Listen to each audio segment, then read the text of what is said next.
All right, that's fitting. Today we're talking about, we're beginning a class on the book of Ecclesiastes, so welcome to that. If you're looking for a parenting class, there's two rooms down that way. If you're looking for a membership seminar, there's one in that room right there. But we're beginning a 13-week study on the book of Ecclesiastes, and we're going to be talking about life.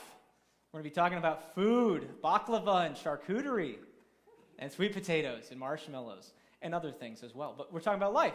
And it should be a delight.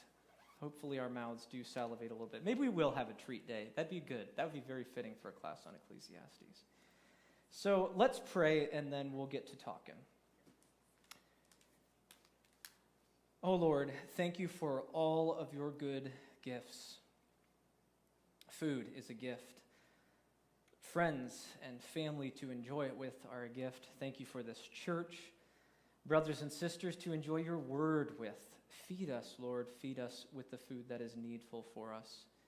Remind us today, as we listen to your word, that we don't live by bread alone, but by every word that comes from your mouth. So speak now. We are eager to hear from you. Amen. All right. So I call today's lesson, Introducing Life. There's a really broad topic.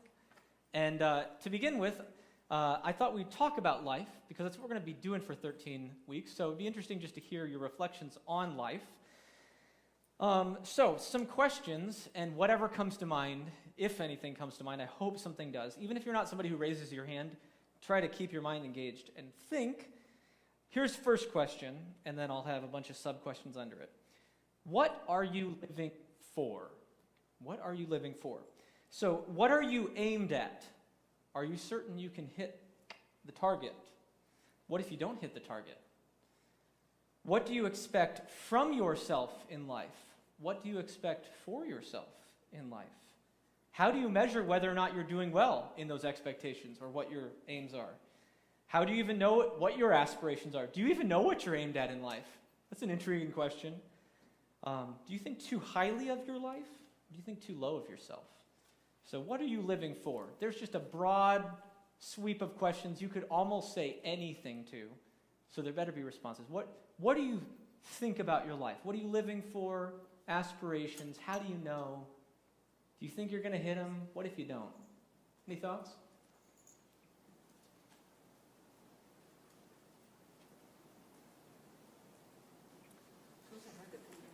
Yeah, it's very broad, and it's very deep within you as well. So I'm not, I get this. This isn't necessarily I just woke up, and all of that was in my mind. So think for a second. Yeah? It's a sort of a conflict, because you have so many different areas of life that you're, things with church, things with your family, things with work, interpersonal relationships, how you work within a family, each individual needing something different. And it's just challenging would be the overarching word, managing all those different aspects of life. Yeah, there's all these aspects of life, facets of it: home life, homework, church, family, all these sorts of things. Managing that, seemingly in competition with each other. Ooh, yeah, they seem like they're in competition. You ever feel that? Your work's in competition with your family, or something with church, or one part of your family is in competition with the other part, like kids and marriage, that kind of thing. Yeah. And then, because that still comes to that question, do you even know what you're aimed at in life? What are you even aimed at? Because there's all these things happening, and is there something within them, or are you just aimed at 100 different little things? Yeah, somebody else said, yeah. Sam went with challenging and competing, and I'm going to go with changing. Changing, okay. I think as you have different phases of life, so depending on what phase of life you're in, your aim or your goals change. Yeah. Thinking about my son who's newly married, right? He definitely has some specific aims right now. You're parenting 3 small kids. Your aim might be survival.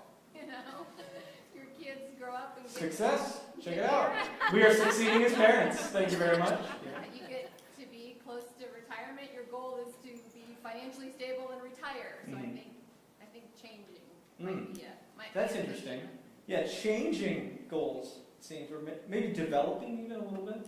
Yeah. Well, I wanted to stick with the C's. Oh, cool. We like that. Changing. Like it, yeah. Well, I think like there's like the broad, which is like love the Lord and like disciple people and bring His kingdom out. But then there's different ways to do that. So like we're in the stage where we have the little kids, so like bringing and showing them the Lord, and like I'm also a therapist, so like showing people the Lord through my practice and through helping them. So I think there's like in those different stages, there's doing that different ways. So. That's interesting. Yes, so you have all these different facets, and the goals even within them feel like they're changing, but there might be like an underlying goal or an overarching goal that's something to do with the Lord in each of those areas. That's interesting, yeah. I'll stick with Kelly C. I want to finish the course well. Yes, we want to finish the course, because we get that, like, so what are you living for? There's a course, like, so this is something maybe we don't think about, so this almost is like we're in a philosophy class, right? Like, but if you think about the way that you think of your life, even the idea of aging and growing up, maturing, there seems to be self-evident that there is a track of some sort.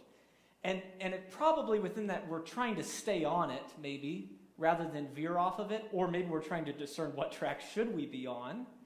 But there's a course to life, and you want to finish it. Like human beings want that, right? That's really intriguing. I like that. That's helpful for our study of Ecclesiastes. Let's think about, really quick. Thinking about how you think about your life changes. When you're young, how you kind of evaluate where you are and what you're doing is different than 10 years down the road how you would think about it. I like that. That's almost sums up the class.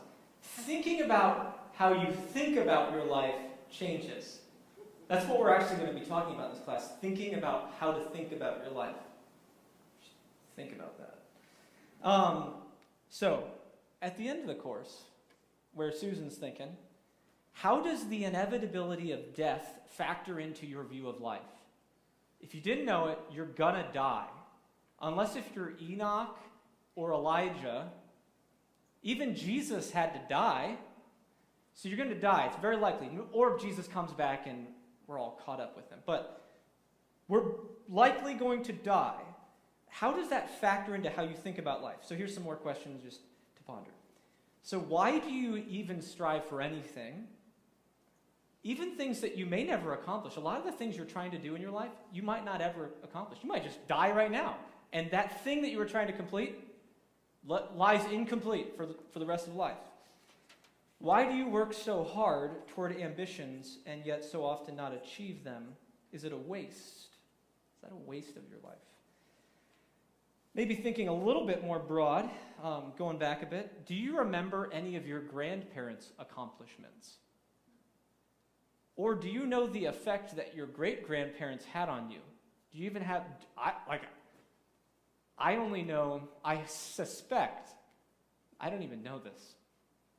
I think my great-grandfather's name on my dad's side is Robert James Kunkle, because my dad's dad was Robert James Kunkle, my dad is Robert James Kunkle, and I'm Robert James Kunkle. So I'm suspecting that's it. That might be the only legacy I know that my great-grandparents had. And that's not going back that far. Is being a hard worker a good thing or a bad thing? Is being lazy a good thing or a bad thing? Why do you even care? Both the disciplined and the slothful will die. You're both going to die. So why do you care? What are you really living for? Let's let that one hang for a little while. So, open your Bibles with me to the book of Ecclesiastes. It's a little difficult to find. It's kind of in the middle. You get to Psalms, Proverbs. The next one right after Proverbs is Ecclesiastes.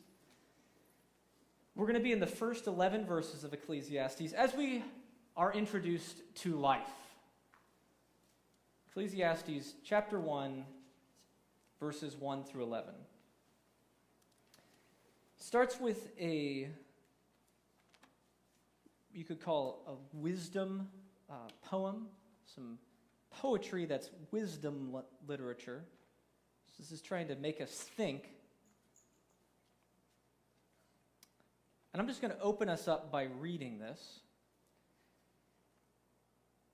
Just as a warning, in verse 2, I'm going to use a Hebrew word instead of whatever English word is in your translation, and we'll talk about that in just a little bit. So just heads up, you're going to hear something, you're going to be like, is Bobby having a stroke? No, I'm just speaking Hebrew to make a point. And you might want to watch up here when we get to verse 2 as well.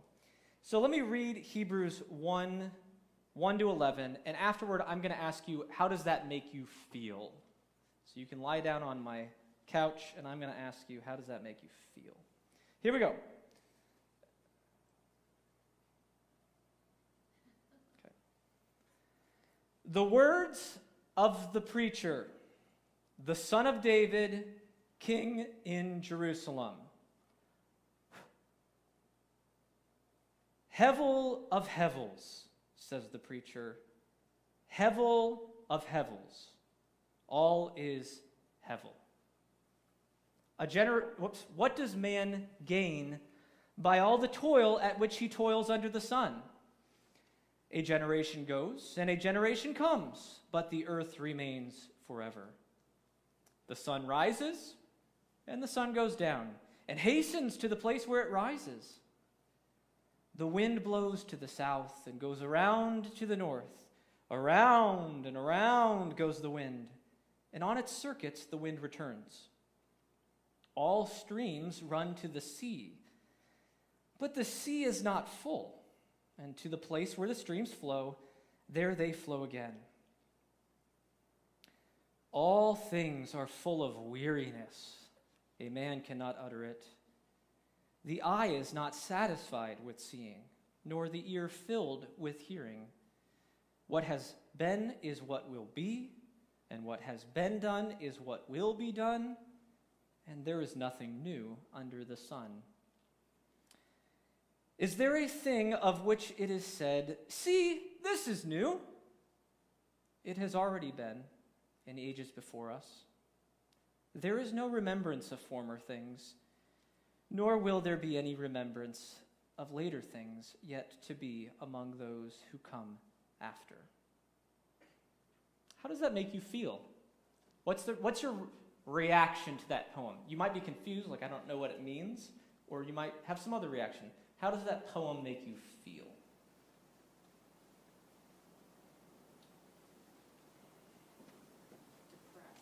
Depressed? Okay. It's like nothing's gonna last. Why bother? Yeah. Why bother? I feel Is personally. that what Randy said? I said it's the year 2020. It's the year 2020. But yeah. Oh, it's got issues. Life's got issues. You can sense the exhaustion of the person, right? Ooh, there's exhaustion in the person writing it. I like that. Yeah. Granted, we've only read this part. Yeah. And if you've read more, you know it's problem solution. So of course, if it ended here, I'd agree with that. Yeah. But this is the problem. Yeah, if it ended here, if this was the end of Ecclesiastes, you would really have to wring that tight to get anything wise and good for life out of it. It's hidden in there. It's kind of hidden in there. We'll come back to this a few times, I think. But this is this is like a prologue. It's like, hello. This is, like I said, it's introducing life. Like, hello, this is life. Welcome. What you gonna do about it? That's kind of where we're starting. Yeah. I'm clearly the person who reads something totally different than everybody else. Because when I see there's nothing new under the sun, I think that's kind of encouraging. That no matter what is thrown at us in life, it's not new. Even this year, it's like, in these unprecedented times, and you're like, 1917, I'm pretty sure it's not unprecedented. There's nothing new. So that's encouraging. Jenny's got a big smile reading that. Full of weariness, no way, right? I'm But an optimist. yeah, totally, yeah. Not usually. But that also, we're leaning forward into some of the stuff that's going to come. So let's consider this for a little while. So Ecclesiastes, what is this book? It is a strange book. I think it's one of the most profound books. It's profound because it's wisdom literature. It's just like Job is profound, mostly because you got to kind of sit in it for a while to experience Job before you actually get what it's trying to produce in you. It's not just, there's a tough story, trust God, cool, you're good. No, like the point of Job is to like almost like make you feel Job, or make you feel like his friends, and then make you feel like God come and go, who is this? You know, and you're like, whoa, okay. Like, you need to feel all of that. Ecclesiastes is very similar. But Ecclesiastes, I would say, is even far more relatable than the book of Job as a wisdom book, because all it's talking about, in general, is daily life. Like, it's just talking about the life we live, the 70, 80, or 5 years you have on life on this earth. Ecclesiastes is a mosaic of images and metaphors. So it's just pictures. You're getting little like snapshots of life and metaphors mixed in there to explain what is life. What are we doing in this life? It's not communicating just merely ideas. It's not communicating what we're used to in most of the Bible of like profound, on the surface, it's not communicating like theological concepts, like God is like this, his people ought to do this. It's not that clear on the surface that this is a theological book. It's funny, at home I have 2 commentaries. They're the top 2 commentaries on Ecclesiastes. One has a view that this is a very pessimistic book, and the other has a view that this is a very optimistic book. I take the optimism. I'm with you. But it's interesting just to see that Ecclesiastes is hard to understand because it's not like the rest of the Bible where it's just like, God is like this, here's the law for his people. If you live like that, you'll be blessed. It's a little more hazy than that. It's not telling a story. It's not really a narrative. It's just wisdom. So it's sharing a perspective, observations of life. And this poem, these first 11 verses, we're at like the 1,000,000-foot view, like, of life. So basically what we're looking at here in chapter 1, verses 1 through 11, is I'm holding in my hands right now from Adam until where we are and all of humanity on earth afterward. And we're just glimpsing at that for just a moment. That's what verses 1 through 11 of Ecclesiastes is. Here is all of life that man has on earth. And throughout that, a key metaphor in this poem and throughout the rest of the book is going to be used. And that metaphor is that word hevel that I said from verse 2. We'll talk about hevel in a minute. So, let me draw out. I know that, so Ecclesiastes is intentionally words, not pictures. The Bible is words, not pictures. But to help us to get the image of what's going on in chapter 1, I'm going to draw out what this poem is illustrating, because it's really helpful to see it, and we can engage with it for a second. So the book starts with, what does man gain by all his toil, which he toils under the sun? Man right there is the word, so here's another Hebrew word. You know Hebrew. Say Adam. Say Adam. What's it sound like? We say Adam, right? Yeah. That's the word for mankind, humanity. So it starts with, what does mankind, so this is going to be all of us, the whole human race, gain? So man is after here. Here's some gain. I'm just going to do +1. So like that's gain, right? You at least got one more. What's he gain by all his toil? I'm going to illustrate toil as just these progressive steps toward the gain. What does man gain by all his toil under the sun? The passage goes on. A generation goes and a generation comes. What does that mean? What do you think that means? People live and die. People live and die. That's right. Now, what's interesting, we'll find out. I think the poem is alluding to it because it's kind of a rhetorical question.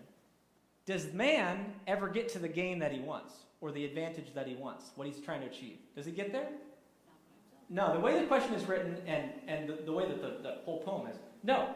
There's this thing that happens that stops him from getting there. The generation comes,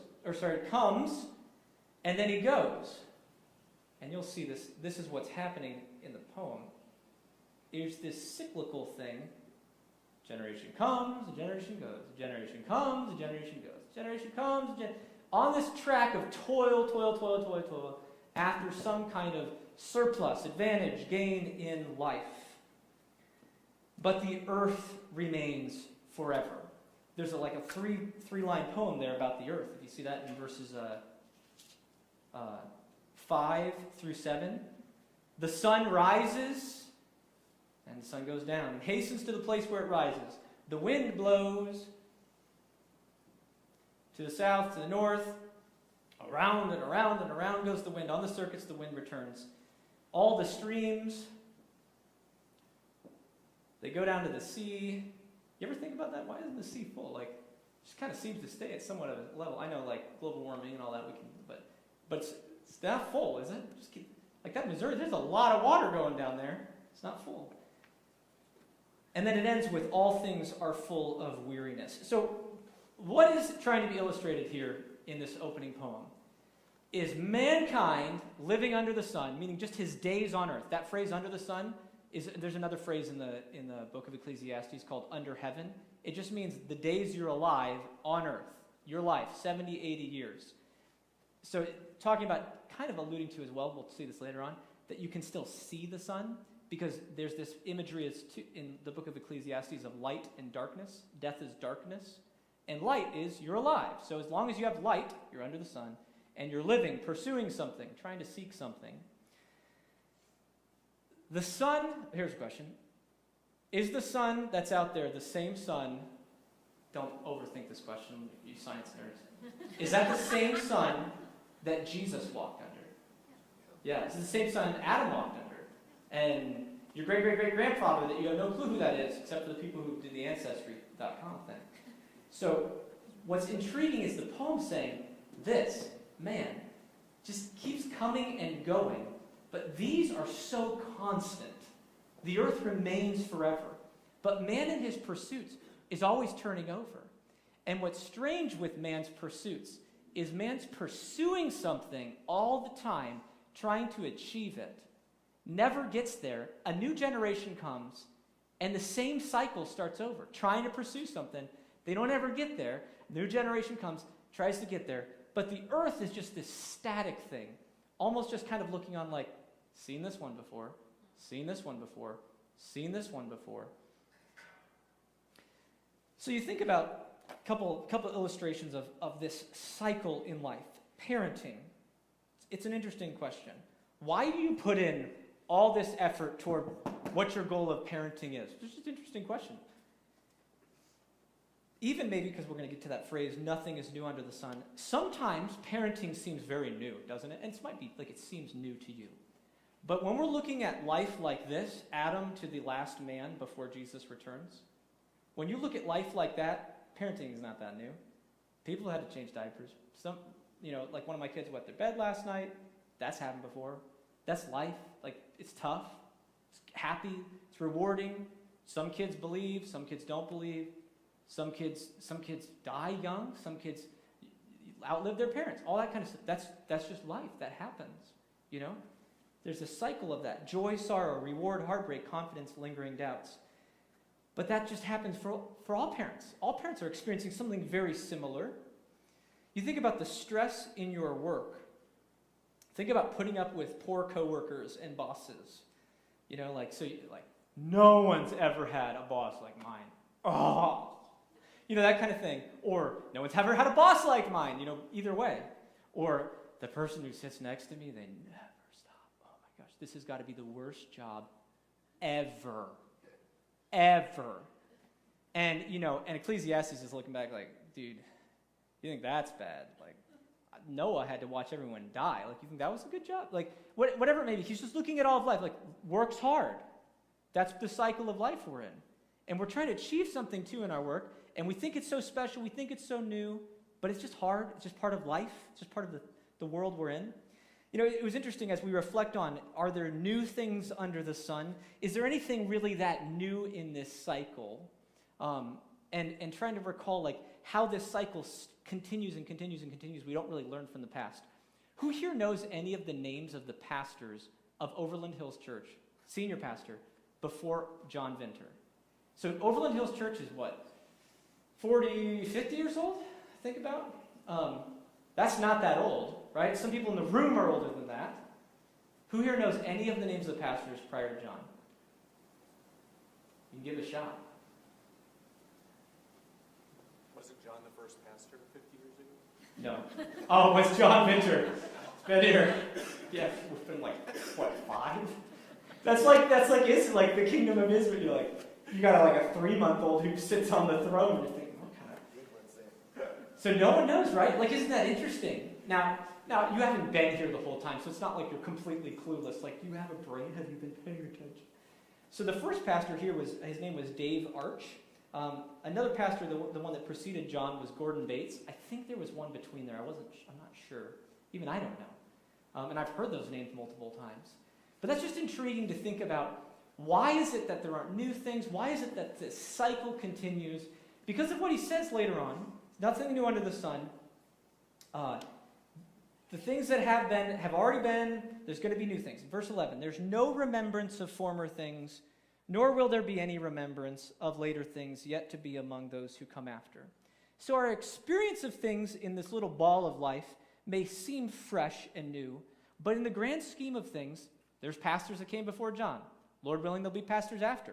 But then there's churches that come and go. There's nations that come and go, right? Rome always falls. Like, it doesn't survive forever. And that's just kind of life. Welcome to life. Welcome to life at the high scale. Somebody else said this, and we'll use this because it's very fitting for us. COVID-19. How special do you think we really were, right? Because we're like, this is the worst it's ever been. Now, I can't say that. I can't say, like, I don't know. I don't have the ability to assess that. I don't think anyone does. If you think you do. Oh, man. So I had strep throat. Don't worry, I'm not contagious. It's done. But right before the new year. And I went to the doctor. And I was asking him some questions about COVID-19. And I asked him, so for most of you, I think some of you know that Sarah had it. And I never got it. We didn't distance in our house. I had to help with the kids and all that. We were in the house for 14 days or whatever it was, and she's breathing still, like she didn't hold her breath for 14 days, and I never got COVID-19. That's weird, right? And I asked the doctor at the CHI, it's up on 96th and Giles, the little urgent care there. He said, do you have any clue why I didn't get COVID-19, but my wife did, and probably our daughters did as well? And he said, he was looking at me, and then he said, well, there is one person who knows. And I thought then he was going to say some snarky comment like there's some person in China who knows when they started it, or like some kind of snarky little thing.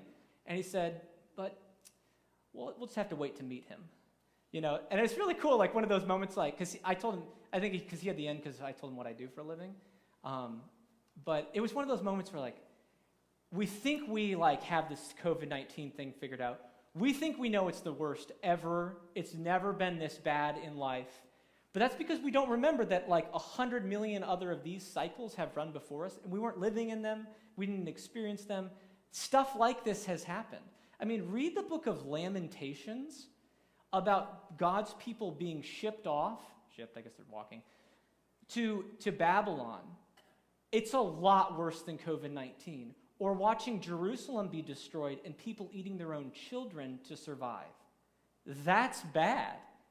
But that's not the worst. It's just always been bad. That's life. Welcome to life. Yeah, what were you going to say? Well, I've been sitting here since you started drawing that picture and thinking about what Jenny said and trying to be more positive and realizing that with what seemed to be a depressing cycle of man, just never hitting the mark, it really tying it in with the sun and the rivers and how it's just a process that God has designed. God's got it. I mean, that little, picture of what you drew out there reminds me God's got it. Yeah. It's not depressing. It's a guarantee. It's hope. I know, we're getting really hopeful. It's good, because we need to get there. Because like I was telling Sarah, man, my lesson is very, hopeless. Because like the poem, like Bob said, we got ways to go. We got a lot more verses to come in the book. But yeah, it is very much almost what I'm doing. He's got the whole world in his hand. For real, God sees that, and God interacts in it, and we'll learn about some things that God does that he calls new, and that God creates as gain. I haven't gone there yet. So let's sit in the weariness of this. So the writer of Ecclesiastes goes on to verse 9. After saying, oh man, this is weary. He says, what has been is what will be. What has been done is what will be done. There is nothing new under the sun. Now I know, people are going to say this, like, new, ha ha ha. Did Jesus have an iPhone? Did Abraham have an iPhone? No, and I have the iPhone 15. It's not even out, it's new, right?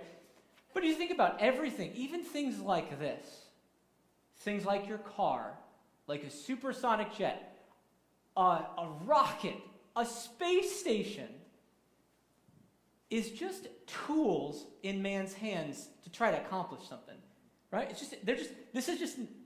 Technology is an extension of your body, like trying to accomplish something. Like technology doesn't just exist on its own, like here's iPhone, it has its own objectives in life and I have mine, right? It feels like it sometimes, right? You watch all the AI movies and you think, watch out.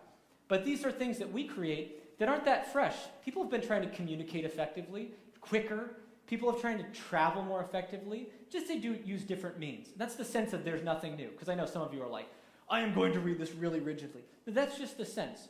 Those types of things, people have tried to travel well. People have tried to extend their life.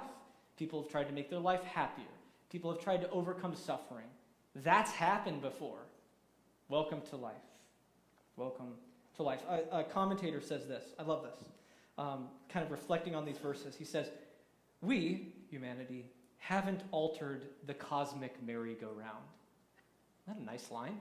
Right? Like you jump on, then you die, so you jump off. Somebody else jumps on. It's the same merry-go-round going round and round and round. Really intriguing, really intriguing. So, we move on, though, to get a better glimpse of what's Ecclesiastes as a whole, as we try to find some hope. So what is going on in Ecclesiastes? How is it structured? So at the beginning, we're introduced to the main speaker in the book. His name, we'll see, is called the preacher. Yours might say the teacher. The Hebrew is Kohelet. And the word Ecclesiastes is actually kind of the same idea. So preacher is like the idea of somebody who assembles a group of people and listens. So right now, I'm Kohelet, so to speak. The preacher, the teacher of this assembly. And so that's where Ecclesiastes is a Greek word. So the Hebrew name for the book of Ecclesiastes is Kohelet. That's the name of the book. In Greek, it's Ecclesiastes, which may sound like, if you know a little Greek, the term ecclesia, which is for the word for church, ecclesia. Ecclesiastes is the one who gathers to teach in that church, in that gathering right there.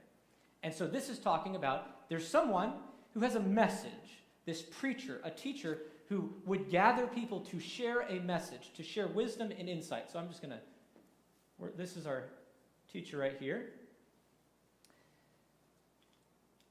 If you notice at the beginning of the book, he's spoken of as in third person. The words of the preacher over there, right? It's not the words of me, the preacher, first person, but the words of the preacher. So whoever compiled this book, it seems, is taking someone else's message, the preacher's message, and communicating it for someone else. Because later on it's going to turn into first person. Second, the first verse, the words of the preacher. That's really key. You'll find out at the end of the book, but the words of the preacher. The words of the preacher. So this is intentional that the preacher has collected certain words, certain sayings, certain insights for the good of his listeners. They're conveyed in images, metaphors. We see at the end of the book, Ecclesiastes 12, verses 10 and 11, the preacher sought to find words of delight, and uprightly he wrote words of truth. The words of the wise are like goads, like nails firmly fixed are the collected sayings. They are given by one shepherd. So the intent, this book is a collection of certain words on a certain topic, trying to convey a certain message. Welcome to reading books, like that's just what a book is, a collection of certain words. But it's just important for us to grasp that it is a unit. It's something that's a unit in itself. What these words are seeking to convey is essentially a survey of life. Survey of life. So it's essentially that, I drew the speech bubble on the wrong side. But that the preacher is looking on this, on life. He's standing back and he sees that. He's got a glimpse into, hey, there's a cosmic merry-go-round going on here. And then he's going to step down into it, like at the ground level, into some certain areas of it. And he's going to say, hey, look at that. Look at that about life. Boy, that's interesting about life. Hey, have you ever thought about that in life? So he's going to take a survey, essentially a 360-degree view. There's this word that he says over and over, I turned, as if he said, I'm going to look at wealth and riches. I'm going to consider that in life. And what's that mean in life? Then he turns and says, I'm going to consider work, wisdom, righteousness, toil. I'm going to consider what that means in life. I'm going to consider death. What does that mean for life? So the preacher, what's going on in this book later is going to be this survey of all of life lived under the sun, 70, 80 years. What's that mean? That's what he's trying to convey. Yeah. Do we have any idea of how old he was when he wrote this?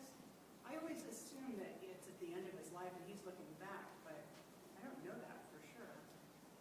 No idea. It doesn't say. And so here's one interesting, kind of interesting comment on the preacher, that it feels like it, the words, this is something that's been assumed even over history, so I'm not shooting this down. The preacher, the son of David, king in Jerusalem. So we got a son of David, king, wisdom. We're thinking like, aha, Solomon, right? It's kind of like, maybe it's Solomon. The reason why it leaves a little room for doubt. There's a few areas of the book where he talks a little bit like he's not a king, as if he almost steps into the shoes of a king. But in chapter 1, verse 16, the preacher says, I said in my heart, I have acquired great wisdom, surpassing all who were over Jerusalem before me. How many people were over Jerusalem before Solomon? Who knows? This is like Bible nerd question. How many rulers were over Jerusalem? Jerusalem. So think about that one. How many? How many? David. There is one guy who's been over, at least in Israel, if he's talking about Israel. So that's why when he says, I have surpassed, I, the preacher, I have more wisdom than everybody who's ever been over Jerusalem. He's probably talking about Israel, like the people of Israel, the capital being Jerusalem. If he was to say, over all, like my dad, that just seems a little strange. I don't think it's of utmost importance that we understand whether Solomon or not wrote it. It is intriguing, though, that it's a king, probably someone aged. He sounds like he's kind of lived life, got a lot of bruises and scars. And he's also had the opportunity. He's got his 15 minutes of fame. He's reached the top as well. So he's been favored in the kingdom. That's where this perspective is coming from, the preacher. What's intriguing, like I said, eventually the preacher is going to end up right here. And he's going to walk in man's shoes and talk about these experiences. So, the most important thing that we get in today, the message of Ecclesiastes. It's that weird verse 2 with that weird candle behind me. Hevel of hevels, says the preacher. Hevel of hevels. All is hevel. So when the preacher looks on all of this, he says, better make sure.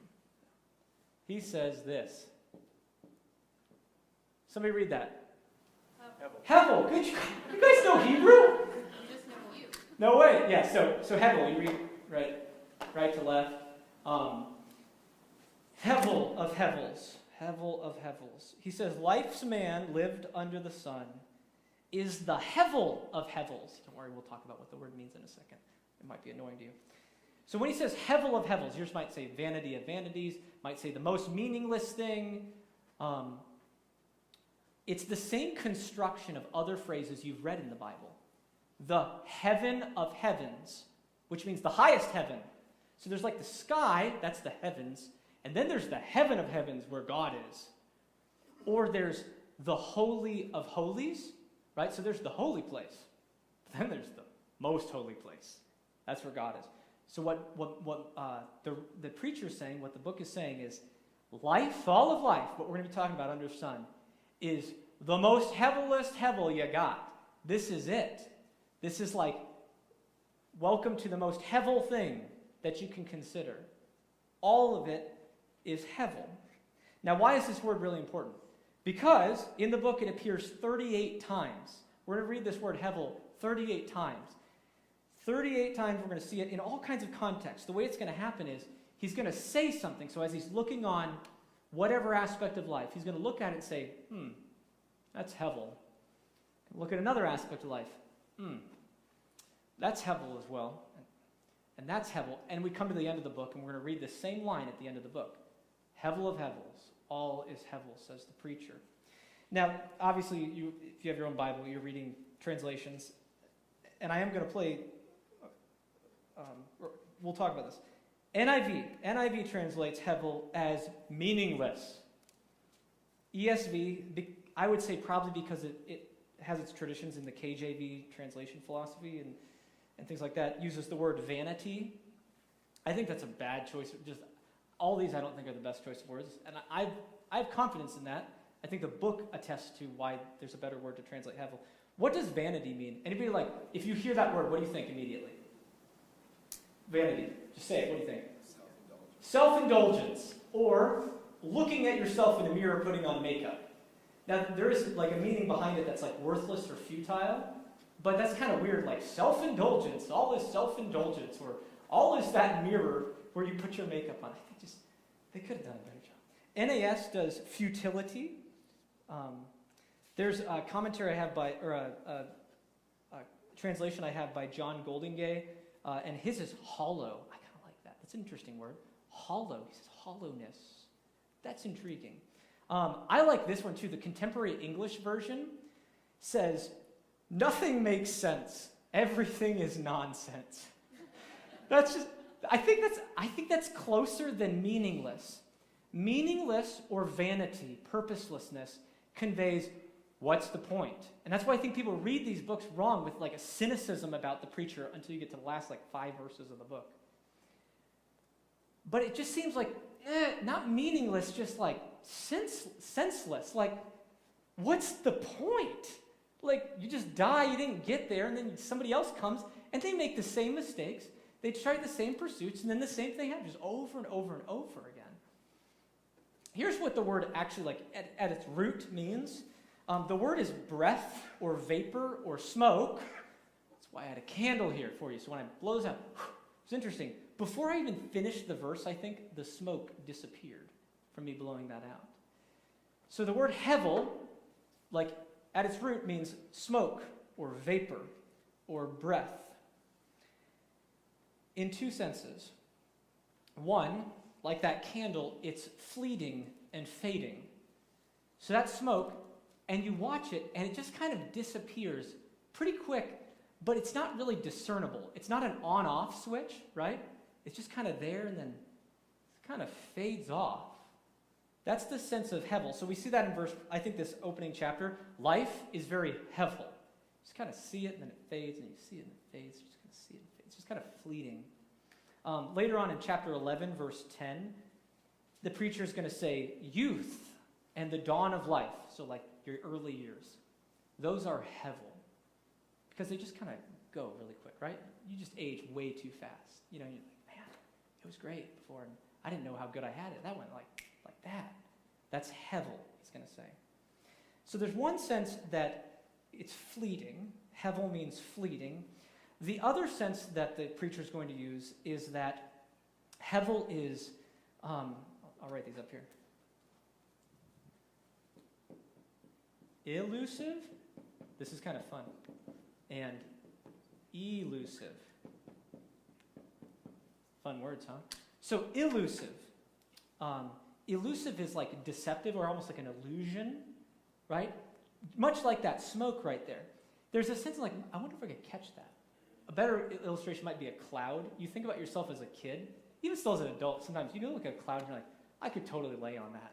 I could lay on that. That's pretty cool. Or if anything, I could just wonder if it tastes like a marshmallow, right?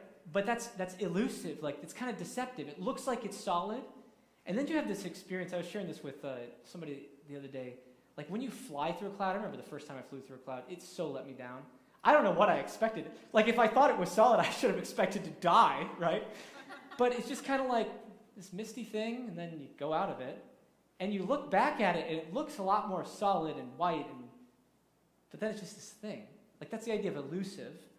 Or elusive is much like that smoke. You can't catch it. You can't pluck out of the... It's difficult to catch. It's beyond your grasp. That's what hevel has wrapped up in it. So, later the preacher's going to say, the one who loves money is not satisfied with money. That's hevel. So think about that. You love money, and I give you $1 million, and you're not satisfied with it. That's kind of confusing, isn't it? That's very hevel. Like, it's elusive. Like, I gave you the thing you love, and you're not satisfied? You want more? That's hevel. It's beyond my grasp. That's why I think this makes no sense is a really good translation, or even hollow. Smoke, I think, is a good word too. Another one that's hevel, in 8:14, the preacher will say that the righteous sometimes receive what the wicked deserve, and the wicked sometimes receive what the righteous deserve. So the righteous in life on earth are going to be cursed sometimes, and the wicked are going to be blessed. That's hevel. That's beyond my... What? Why is that happening? I don't understand. The reason why it's not meaningless, as some people take it, is because the preacher is going to offer a better way to live, or a better way to think about things. He's going to say there is meaning within the hevel of life, within the smoky, misty breathiness of life. Here's maybe a couple other ways to think about hevel, how it's used elsewhere. So there's 73 uses of hevel in the Old Testament, 38 in Ecclesiastes. So the majority are in Ecclesiastes. 35 elsewhere in the Old Testament. A lot of them have to do with idols. So this is just interesting. Again, languages are not codes. I just want to clarify that. So that's why you can't say you ever have like a pure literal translation, because hevel doesn't mean like one thing. Like you don't say hevel in English means this, in Spanish means this, a 1-to-1 ratio, right? Because words communicate ideas based on how they're used in context. So languages aren't codes. That's why hevel can refer to all of life, or here, hevel can refer to idols. In Jeremiah 10, Jeremiah says, every man is stupid and without knowledge. And some of us go, amen. Every goldsmith is put to shame by his idols, for his images are false and there is no breath in them. So people who make idols, they're stupid. They make a thing. They create a thing and then they worship it. Then what Jeremiah says is, they are hevel, translated ESV as worthless. They are a work of delusion. The idol that the guy made and then worships, that's hevel. At times of their punishment, they shall perish. And then he goes on. This is the intriguing thing. Most of the time when hevel is used in the Old Testament to refer to an idol, either right before it or right after it is something about God, Yahweh, saying idols, the things that mankind likes to worship, that's very hevel, kind of stupid or even false, like it's a lie, it's like an illusion. You think it's a God, you think it's going to profit, but it's not. But God, let me tell you about him. He is sure, he's a rock, he's steadfast. That's the contrast of how hevel is used in the Old Testament. The most hevel moment I can think about as an image in my mind is Elijah with the prophets of Baal. So there's this showdown, right, between the Baal, the people who are worshiping Baal, and Elijah worshiping Yahweh. And these prophets are just, oh, please come and save us. Please, Baal, send down fire, send down fire. They're just like trying to reach out for this false God, and they can't ever grasp him. They can't ever get him. It's false. It's a lie. It's an illusion. That's a hevel moment. And Elijah's has something a little bit more solid than that. One other use of hevel in the Old Testament that you might know. It's just intriguing to think about its use. Proverbs 31:30. Charm is deceitful, and beauty is hevel, but a woman who fears the Lord is to be praised. Now that's, again, it's interesting. The contrast is hevel and something to do with the Lord. So charm is deceitful, beauty is vain, as it's written in the ESV. Deceitful. Beauty isn't vain so much in that context as like, but it's the one who fears the Lord is to be praised. Who's the one to be praised? Is it the one who has charm and beauty? No, that's kind of fleeting. Beauty doesn't last for forever. Charm doesn't last. It's deceitful, but a woman who fears the Lord is to be praised. Now, those are just some uses of hevel. I think smoke, again, let's just think about that. Elusive, can't grasp it, it's kind of fleeting. But we'll look at this. We have 37 more uses of hevel. Or no, we've already used 5 up. So we got 33 left. 33 more uses of hevel. And we're going to see, how does the preacher employ this term, hevel, to describe what all of life under the sun is like? Because I think it's true. Life still is hevel, friends. Just like COVID-19, I think, is very hevel. Parenting at times is very hevel. It's not like, I got parenting figured out. You know, like you read the books, you read the parenting books, and sometimes they're like way too confident. Like, if you do this, it just seems like your kids, if you do what we did, your kids are going to turn out. But that's a hevel idea, because it's not always, doesn't always work out that way. Life has its ups and downs. It has its quirks. Last thing, where are we going? Because this was brought up earlier. Is Ecclesiastes, as it may feel at times, a godless book? Or as one of my commentaries almost makes it like, 11 chapters of Ecclesiastes are this cynical atheist guy talking. And then the last chapter, 12, fixes all of that. That's not Ecclesiastes. It's not bitter. It's not godless. It's real. It's like telling you about real life. That's why there's going to be hard things. That's why there's going to be weariness. Welcome to life. Like, you get it. And that's what we're going to be talking about and looking at. It's not godless, though, because it's written from a strong theistic perspective. God's used all throughout it. Also, it's not hopeless, because it's here to teach us wisdom.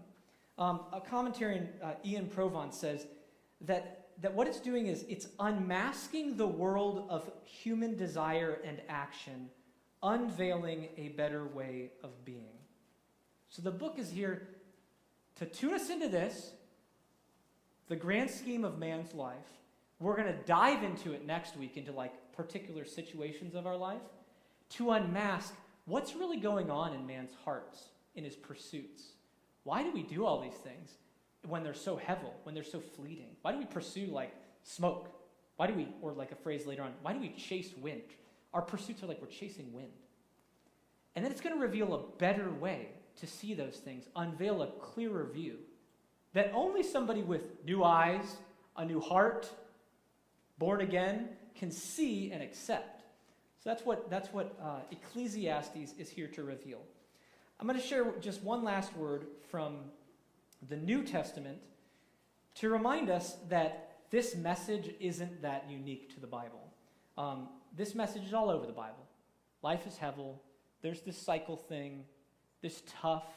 Things don't always work out the way you thought they would, but there's a better way to think through things. James 4 says, "You are a mist that appears for a little time and then vanishes." That's much like this, right? James 4. Don't think too highly of yourself. Or as Jesus said in Luke 12, "Take care and be on guard against all covetousness." I want to get something. One's life, what is life? It does not consist in the abundance of his possessions. And then Jesus goes on and says, "O you of little faith, do not seek what you are to eat, what you are to drink, nor be worried. For all the nations of the world seek after these things. They're all caught up in this cycle. Your Father knows you need them. Instead, seek his kingdom, and these things will be added to you. Fear not, little flock. It's your Father's good pleasure to give you the kingdom." So there is a message just like this in Jesus' teaching of what life is like here under the sun, how we are to live, how we're to consider this hevel life, this fleeting life. And we'll dig into that more next week. A final comment, and I'm going to send this out to the gang that's here as well, and anyone else who signed up. There is homework. You have to do something. I require it. I won't check it, but I require it. Before next week, I challenge you to read Ecclesiastes, the rest of Ecclesiastes 1 and chapter 2, so all the way to verse 226. Read it 3 times and write out 3 observations or questions you have about it. I want you to think about it for a second. So you have some thoughts about what is going on here. Just chew on it for a while, because again, just like Job, this is a book you got to get in. So your homework is read Ecclesiastes 1:12 to 2:26 3 times and write out 3 comments, observations, questions. I'll send that out in an email as well. That's all we got. Sorry, I pushed the time a little bit. So thanks for going along for the ride. It gets really fun later, so stick around.